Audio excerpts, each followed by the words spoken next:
もうわがまま言いません。あ、だったら奪うだけです。 I'm about to answer the hardest question I think I've ever tried to. This will be fun.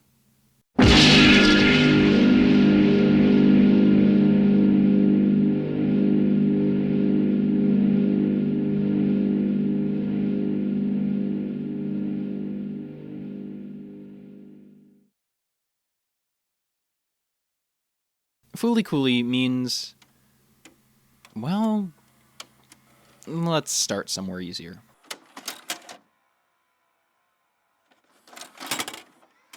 Watching shows as a kid doesn't mean much to many of us. We watch them because of the flashing lights, the colorful characters, and the friendships they share. Most of us watch for the spectacle, the jokes, the action, the happy ending, but nothing really to make you think.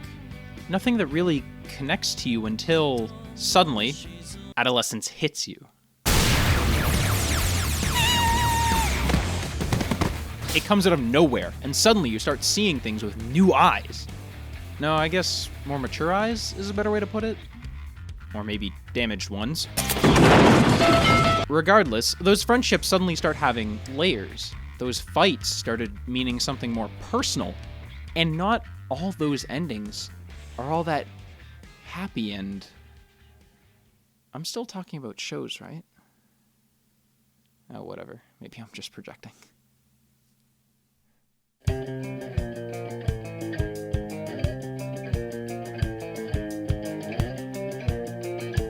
Everyone who's found this video has likely at one point experienced this, and it's impacted many people in many different ways. But to those who want a quick refresher on what it's about, don't worry, I got you. I watch this show like once a year minimum. Fooly Cooly is a show about a boy, Naota, who lives with his dad and grandpa and has an older brother who since moved away to the US to play baseball. He's pretty much in his last year of elementary school, and while he's out one day, he gets smacked in the face. And suddenly things start coming out of his forehead, mostly machines? The one who smacked him? Oh, that's Hadoko Harahara, or Naharu as she's sometimes referred to, obviously. She's an alien who came from God knows where, and she's looking for people to smack on the head to see who can make the biggest things come out. Does that make sense? No, probably not. Well, in all fairness, neither do a lot of the things in the show, although quite a bit can be surmised by listening to the details. But as a kid, I never really bothered. This show, the first time I watched it, really was about exactly what I just said. And I'll tell you, it didn't make any sense, but I loved every minute of it. From the silly, eccentric characters, to the melancholic vibes, to the over-the-top combats and fights. Everything felt brimming with life in this world that was shown to me in half the time as most other animes. And by the end, I was sad. Hell, it almost made me cry. If you'd asked me why then, I probably would have said, because it's over. But now, well, I guess my answer wouldn't be too far off. Right, so what is Fooly Cooly then? Like, actually? Well, without talking your ear off about every little minute detail, it's basically a show all about adolescence. Naota, a young boy, just starting that adolescent period in his life, is generally reserved in what he does in the world. He doesn't have big dreams, and it's not like his life is perfect, but it's just what it is, and he lives with that. Haruko is certainly having none of that, though. She believes adolescence is to be seized, and in order to get what she wants out of Naota, she needs to sort of expedite that process. The process of adolescence, that is. Basically, she needs to sow chaos into his life and start making him deal with it. The in-canon explanation for why Haruko does this is something called NO, which strongly relates to the conflicting emotions within someone's mind. It's described as a sort of psychological gap between the right part of your brain and the left part of your brain that makes faster than light speed travel possible, making you able to bring things to you from anywhere. Basically, a potent user of it can get you literally whatever you want, and Haruko wants a lot, to say the least. So she smacks Naota on the head as some kind of primer, and then she sows emotional conflict into Naota's life, making him confront certain problems. Things like his unhealthy relationship he has with Mamimi, his feelings of fear of if he can achieve anything great, and the emotions he really feels about his brother. All of these conflicts are things that he's had normally in his life, but you wouldn't know it just from talking to him. You could even watch the whole show and miss all of that if you were like me as a kid. You know, just there for the vibes. But the vibes had to be set by something, and that something is meaning. The meaning baked into these episodes and Naota's experiences are what makes such a weird avant-garde show hit the way they're supposed to. For instance, in the episodes with Mamimi, we're very quickly finding out just how messed up her life really is, and thus her view on life as a whole as well. It doesn't do this by framing her in some evil light, though.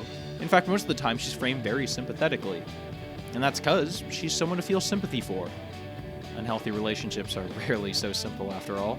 That, however, doesn't change the fact that she doesn't have any friends, despite being a high school student, and that she has an obsession with destruction and fire, committing arson herself and even going so far as to deify Kanti as the Lord of Black Flames. Although, of all the things we see or hear about her doing, the one that seems the most unassuming is also the one that bears on her relationship with Naota the most. And that's the nickname she uses to refer to him. She calls him Takun, and already Naota realizes he's just a surrogate for the real emotional bond she wants, cause that's exactly the same name she used to call Naota's brother when Mamimi and him were dating. By giving Naota this nickname after his brother left, she basically latched onto him, because she needed some emotional support to hold onto, given how, nobody at school even wanted to talk to her. And despite how messed up it may seem, at the end of the day, Naota cares about Mamimi. Even if it's not quite in the odd way she cares about him, he still wants her to be okay, and he still wants her to be happy. So for the first half of the show, even though Naota rarely looks enthusiastic about it, we see him hanging out with her, under their bridge, humoring her, and trying to make sure she takes care of herself. He decides to accept that role as a sort of stand-in for what his brother was for her. And because he took up that role, when Mamimi starts to realize that Naota's doing cool things like hanging around with Haruko and saving the entire city, she starts becoming more self-aware. And she realizes what she's doing. He's not just being her Takun anymore, but instead he's going around and becoming his own person, learning and experiencing all sorts of things, and that scares her. I mean, it sounds fucked up to say, but that's exactly what happened to her last Takun. He grew up and got too cool for her and then left and abandoned her.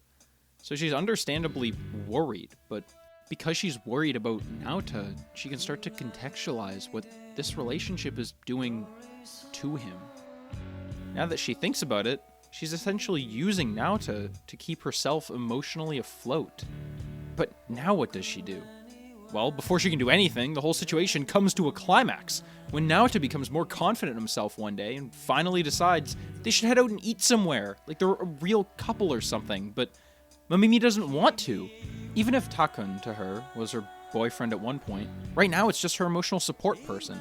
And she doesn't want to see Naota change from that role, because if her Takun changes, she could lose it all over again. But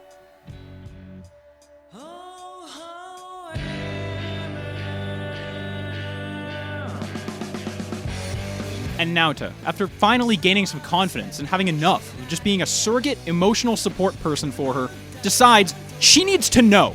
He isn't Takun, he's not some teddy bear for her exclusive use to make her feel better. He's his own person, and he is the one helping her right now, not his stupid older brother who abandoned her.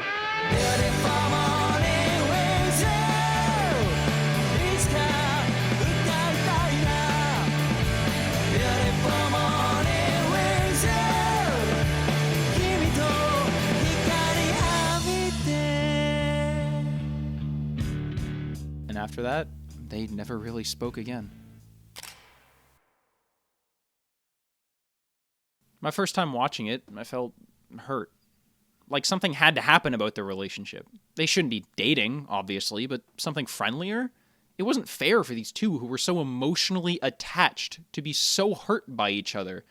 But after growing up a little and coming back, I realized the show uses a lot of clever writing and great nods to what it's previously established with its offbeat dialogue and imagery to give itself meaning. And a lot of this points to them growing up and growing apart, slowly but surely. because they really weren't healthy for each other. There's no surrogate for a genuine connection, and a lot of their relationship was built on that poor foundation. Just because I didn't get it at first doesn't mean the show needs to have both of them stare at each other and say, "Oh, we're both bad for each other, and I think it's best we part ways, but just so you know, I'll always care about you," or some bullshit. Instead, it says things how it needs to. It says things like how it should feel. People in your life will come and go, and it's rarely a fanfare. It's a part of life, and it's a part of adolescence.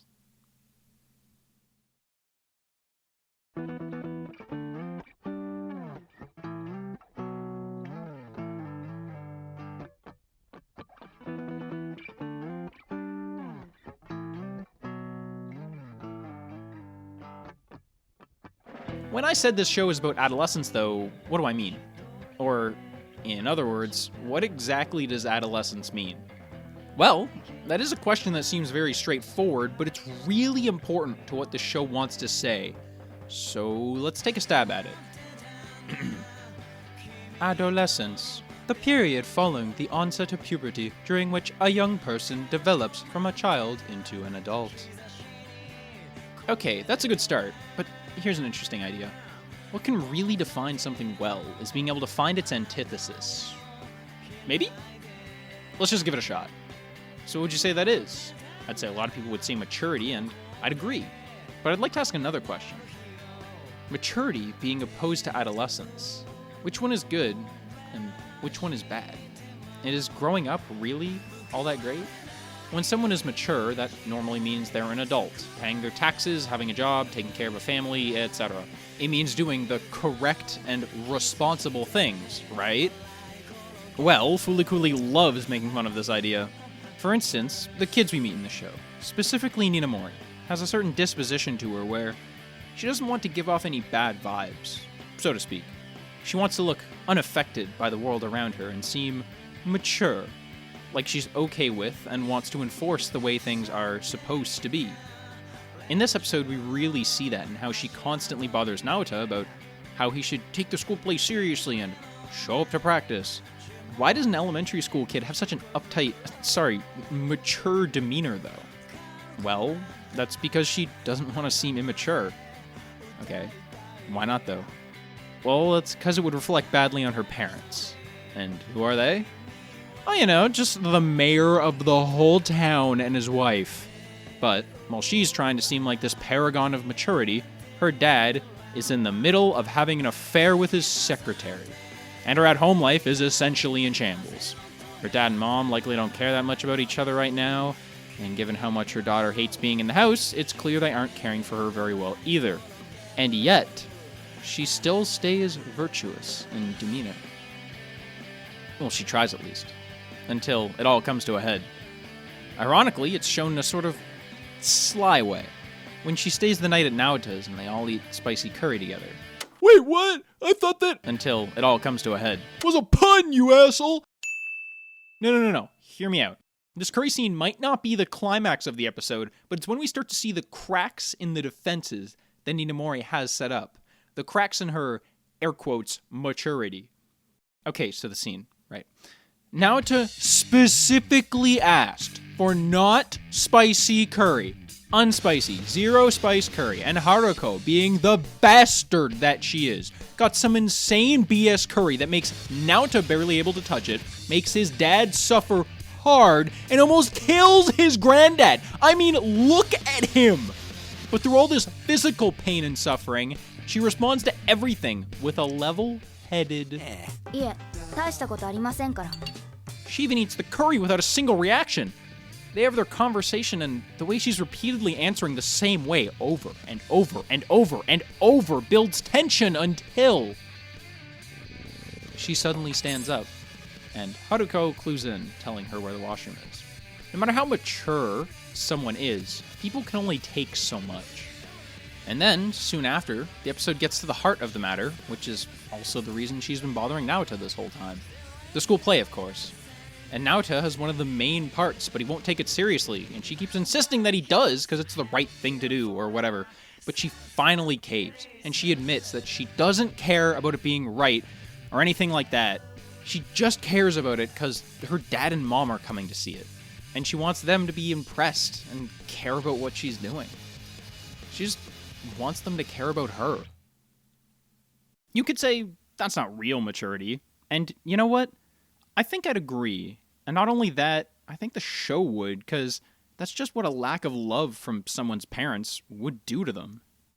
After that episode is said and done, though, Ninamori admits to her friends that the way she got through it all, the stress of dealing with her parents and the play and getting over her own mature way of acting, was by just breaking down and crying to her parents, speaking with them truthfully and telling them everything she felt. And after she did that, that's when she's actually matured. Because maturity, as she knew it and as we've been using it, has always just been another form of adolescence, or ironically, immaturity.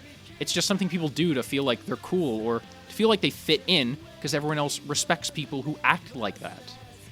But real maturity isn't a book you can study and get all the answers to the quiz for. It's not something so easy, tangible, or obvious. And it's not even the real antithesis of adolescence in the first place. So what is real maturity then? Well, it isn't really the opposite of adolescence. It's more like the product. And everyone in the story is going through that in some way. You could even say there isn't really an end to adolescence. I mean, look at eyebrows over here. This guy literally has, well, fake massive eyebrows. Something to make him look more old, mature, and give off airs of authority. But as soon as they fall off... Not only that, but he gives a pair to Naota too, so that he can stay mature. But in the end, after what he's learned, and after what he's experienced, once they come off, they never go on again.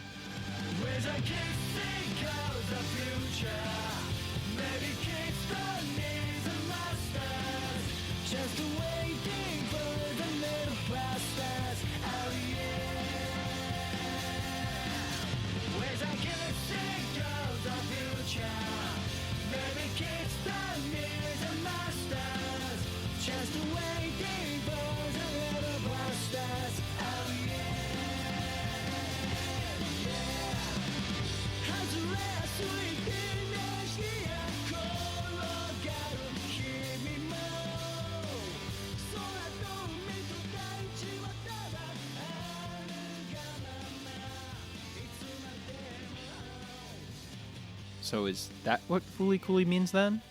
That process of adolescence to maturity? Partially, but I feel like there's more to it. And to shed some light on it, let me regale you with another telling of this story. An alternative one, if you will.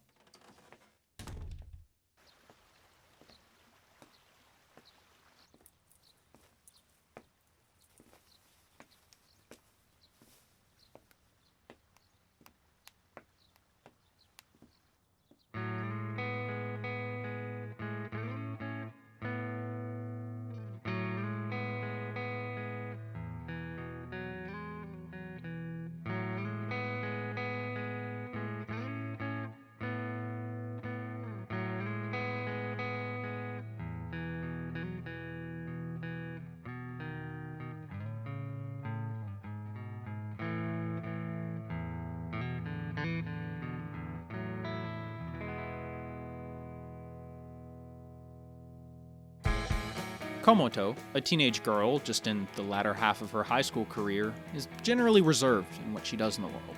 She doesn't have any big dreams, and it's not like her life is perfect, but it's just what it is. And she lives with that. Haruko is certainly having none of that, though. She believes adolescence is to be seized, and in order to get what she wants out of Komoto, she needs to sort of expedite that process. The process of adolescence, that is. Basically, she needs to sow chaos into her life and start making her deal with it. With Komoto, the way she's able to push these metaphorical buttons to get her to emotionally react strongly enough to trigger an NO reaction, the head teleporty stuff, is by messing with her and her friends. And every step of the way, she's inviting in the idea of adolescence being much better than maturity. Okay, you get the idea. In the second episode, Komoto's friend Yajima is in a relationship with a college kid, but after the college kid meets Haruko, he immediately dumps her, saying the classic, "It's not your fault, so don't feel bad," or some shit.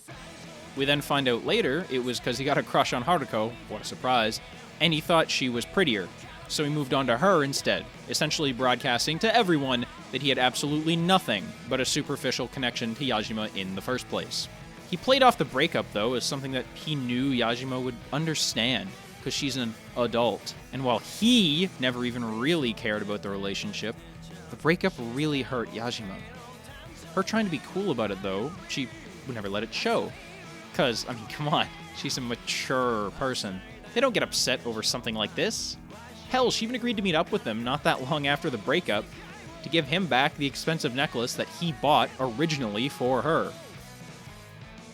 And when Komoto and the gang showed up to that meeting and saw that Yajima was smiling, after all the emotional torment she must have been feeling till now, and then for Komoto to hear Yajima, one of her best friends, just say, "Things like this happen," it really broke Komoto. It made her furious because she could tell Yajima really enjoyed being in that relationship, but now she was acting like it was nothing.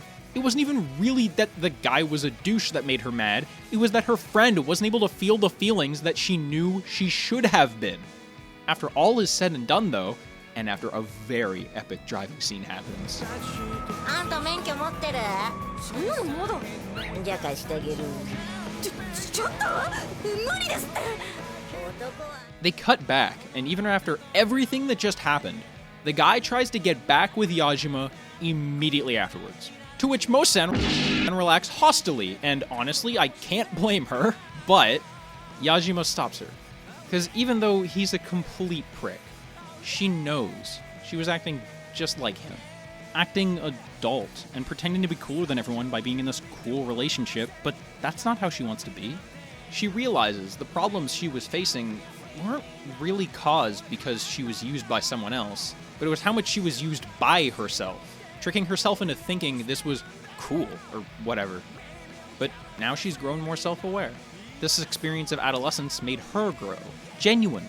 So when at the end of the episode, she and Komoto are both having their spicy food, and she, the girl who was acting mature the whole time, reacts and says that the food is spicy, it's priceless. And it's a really good callback. 辛い。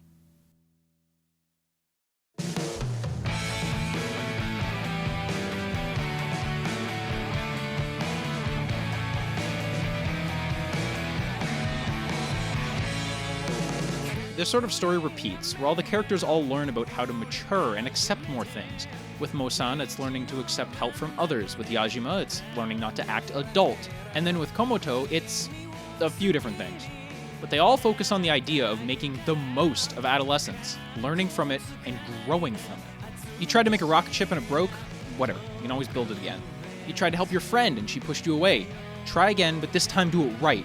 You couldn't find the words to confess to the guy you like, just run that shit back. And learn from it all. It doesn't matter if it all falls apart or whatever, because you learned about yourself and what makes you, you. Komoto's seen failing, often, but it's not in quite the way the adults do.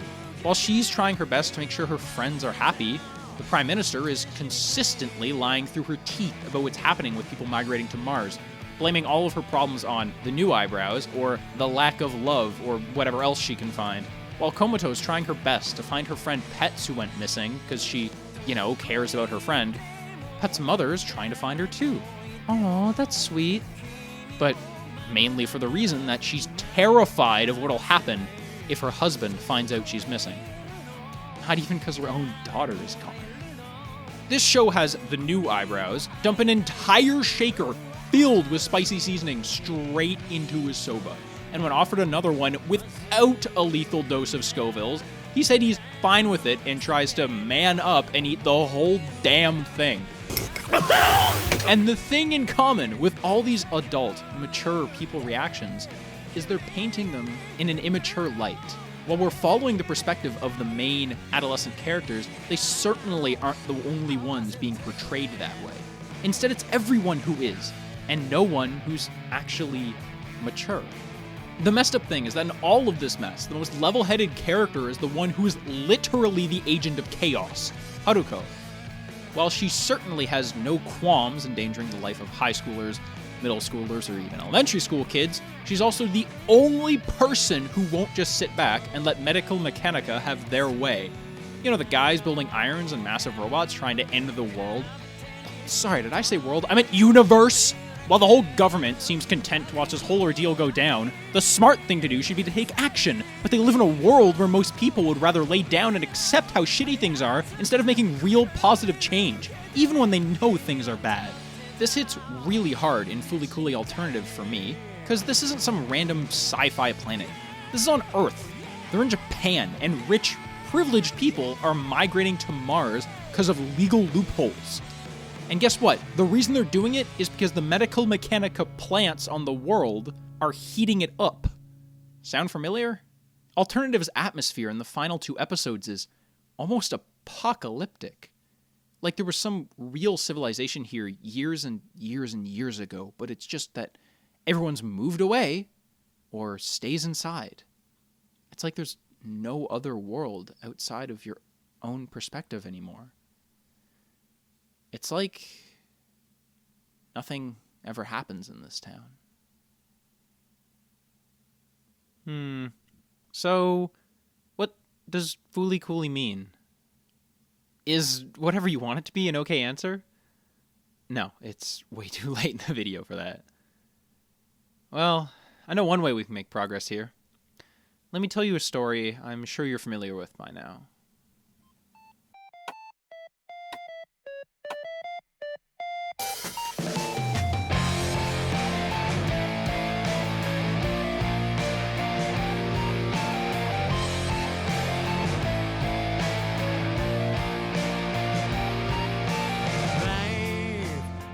Hidomi, a teenage girl, just in the middle of her junior high career, is generally reserved in what she does in the world.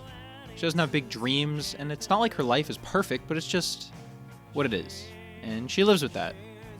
Haruko is certainly having none of that, though. She believes adolescence is to be seized, and in order to get what she wants out of Hidomi, she needs to sort of expedite that process. The process of adolescence, that is. Basically, she needs to sow chaos into her life and start making her deal with it. Hidomi is perhaps the most opposed to this chaos out of any of the protagonists we've talked about so far, though. I'd go so far as to say Haruko, who's usually a sort of neutral character, is very much painted as the antagonist of this story, and therefore Hidomi definitely feels much more, well, opposed to the change and the chaos in her life. But why is that? You see, Hidomi wears a certain headset wherever she goes. Day and night, it's on her head.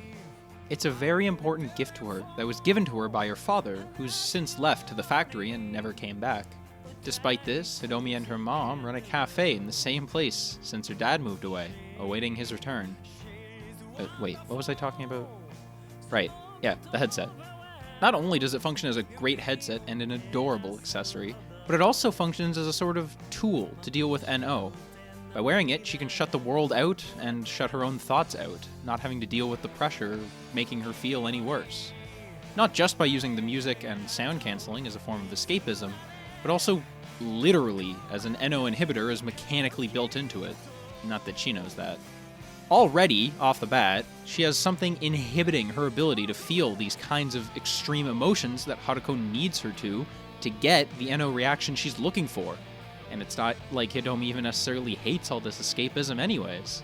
Escapism is a powerful thing, and it can feel so very comfy to huddle up in and decide to make it most of your life. Like how someone who hates their job comes back home and just binges Netflix. They may not even care about what they're watching, they just want to not feel bad about their shitty situation. She already has enough stress dealing with other things in her life. Likely a large part of it being the general lack of a father in her life, and her mother always being super busy with the cafe they run. Even her mom admits that she doesn't feel she gives her the attention she really deserves. And living that kind of life of emotional solitude isn't easy. It makes someone more cold, and in her case, that tsundere act really starts to shine through.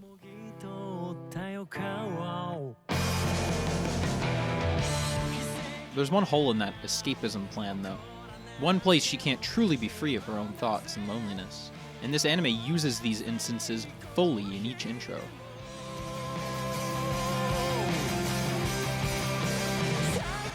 She can't hide in her dreams.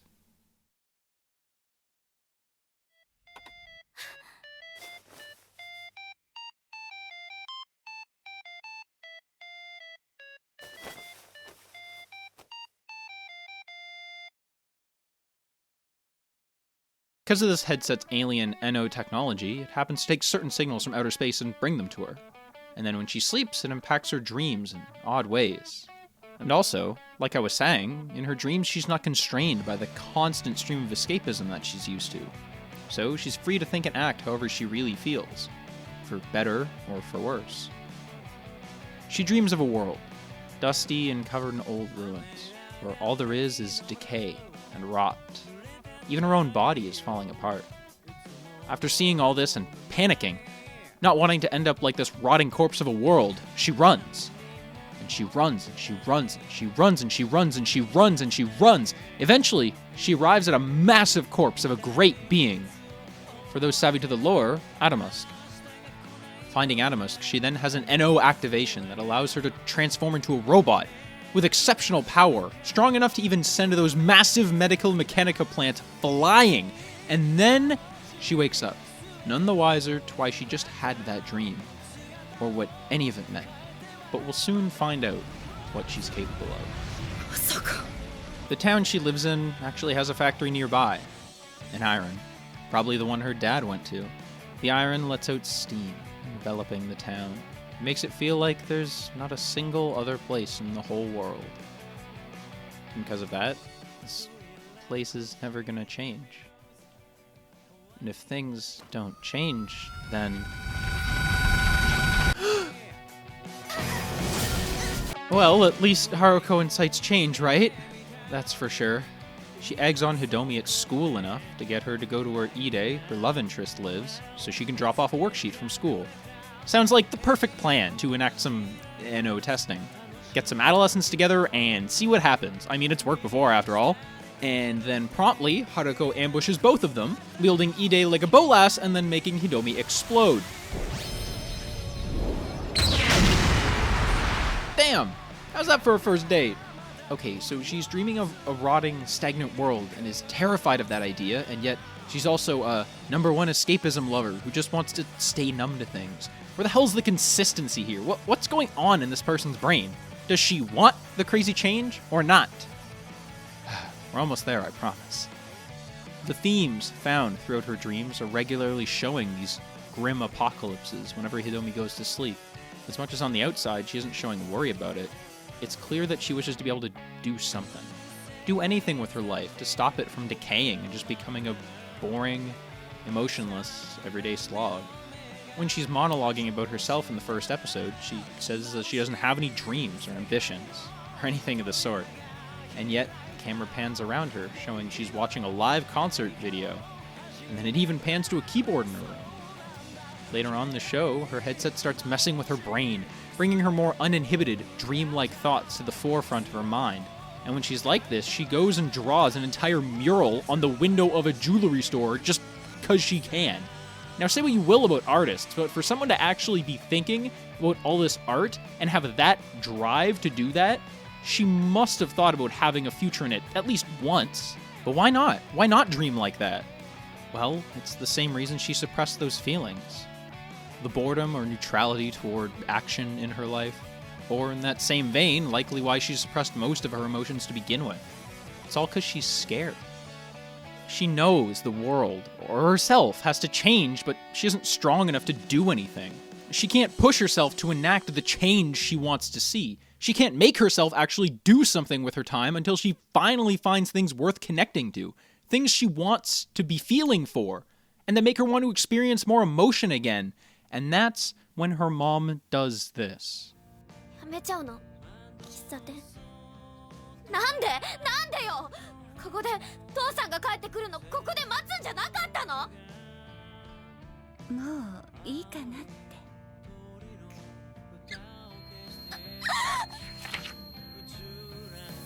て It was there all along. The place that was hers. That was her home. Her norm was now being taken away from her, and she was at a loss at what to do. It was like getting the rug pulled out from you by some magical force that you could never see coming, and you'd expect someone who wanted so much change so bad to embrace something like this, but she's far too terrified. She hasn't changed. She isn't ready to change. She just wants things to be like they always have, but no, they can't be. And it only gets worse. Later that same day, Ide got into a fight with Haruko because he wanted to stand up for Hidomi, but by the time Hidomi found them on the roof, she got tricked into NOing Ide-kun away. The one person she'd finally been getting to know better. The one person she was finally starting to feel for. She knew she was at fault, at least partially, but when she tried to fix it and it didn't work, she finally caved.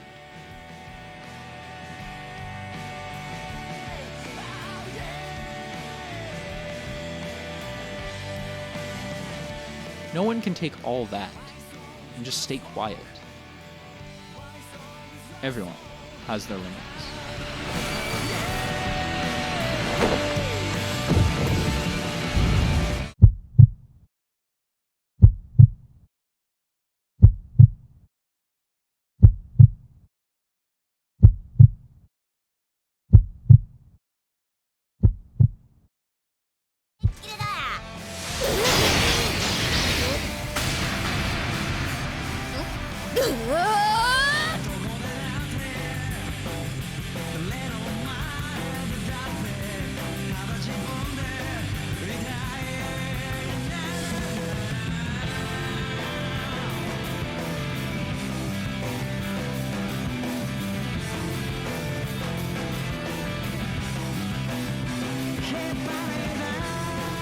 She'd finally had her status quo taken from her. Her apocalypse had come, and when she was at a loss and begging for it all to come back, she got a nice lesson from Haruko. Actually, she more or less figured it out herself. If there's change you want to happen, in yourself or in the world around you, there's no sitting down, there's no waiting, there's no dreaming, and there's no time to do anything but what you should. It's right there. If you want something, take it.